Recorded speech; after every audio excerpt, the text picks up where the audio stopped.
मुसलमान एक बहुत बड़ी गलतफहमी का शिकार हैं। आधी से ज्यादा दुनिया पर हम काबिज हैं। काफिरों के खिलाफ लड़ाई में सारे मुस्लिम देश एक हो जाएंगे और उस देश की बैंड बजा देंगे। इस तरह की सोच है इनकी।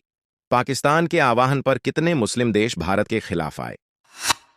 हकीकत इसके उलट है। दुनिया का हर मुसलमान दूसरे मुसलमान के बारे में भरपूर जानकारी रखता है। अरब का शेख जानता है कि भारत और पाकिस्तान के नकली मुसलमान कितने घटिया होते हैं। ईरान का शिया जानता है कि एशिया के सुन्नी मुसलमान उन्हें मिटाने के लिए बेचैन हैं। रोहिंग्याओं के घटियापन को कौन मुस्लिम देश बर्दाश्त करेगा? वास्तव में बर्मा के मामले में रोहिंग्या मुसलमानों का गणित धोखा दे गया। बर्मा में ये सुनियोजित तरीके से हत्याएं कर रहे थे।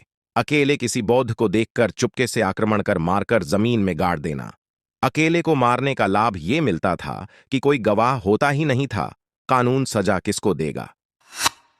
इन लोगों की सोच ये थी कि जिस तरह भारत सरकार कश्मीरी या बांग्लादेशी मुल्लों के आतंकवाद पर असली अपराधी को खोजने निकल पड़ती है, वैसा ही कुछ इनके साथ भी होगा। जिस तरह भारत सरकार अपराधियों के खिलाफ सबूत जुटाती है, अदालत में पेश करती है और पुख्ता सबूत के अभाव में इनके मुस्लिम भाईजान बाइज्जत बरी हो जाते हैं, वैसा ही कुछ बौद्ध भी करेंगे और इस तरह एक दिन पूरे बर्मा के बुद्धों को मारकर ऐश करेंगे। बर्मा पर एक दिन इस्लाम का झंडा लहराएगा। इन रोहिंग्याओं से बौद्धों की मानसिकता पढ़ने में भारी गलती हुई।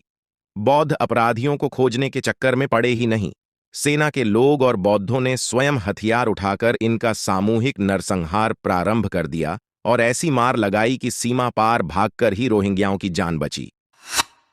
अगर रोहिंग्याओं को जरा भी अंदेशा होता कि बौद्ध इतना खतरनाक स्टेप ले सकते हैं, तो वो सपने में भी ऐसा न करते। बौद्धों ने हिंदुओं को एक सबक सिखाया है कि उनके पूज्य महात्मा बुद्ध ने भले ही अहिंसा का संदेश दिया हो, पर कायरता की शिक्षा कभी नहीं दी।